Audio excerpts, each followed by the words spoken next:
This video will guide you through how to perform Stock Take with SQL Stock Take app. Refer to the first video on how to set up Stock Take. First, download SQL Stock Take app in Apple App Store or Android Play Store. Now, go to SQL Account. Go to Stock Take. New job. Do you want to cancel? Click No. Do you want to continue? Click Yes. Next, using SQL Stock Take app. Click Update Item List. Network File Transfer. Scan the QR code in SQL Account to connect. Once it syncs with your mobile device, you may start to do stock taking now.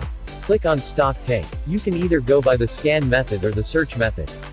Let's look at the scan method.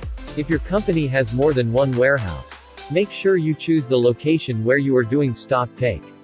Start scanning your products one by one, or adjust the quantity manually. First product ISCT I will show you scan and update quantity. Second product MPCT, I will demonstrate continuously scan product by product. As you can see, the quantity will be increasing on every scan. Or you may also manual update the quantity as well. Next, I will show you by search method. Click on search. Choose the location. You can choose to search by item code, description, or description 2. For this example, I want to search by item code. Key in your item code. For example, RM4. Click on search. Update the quantity. And click on Yes. Repeat the steps to perform your stock take.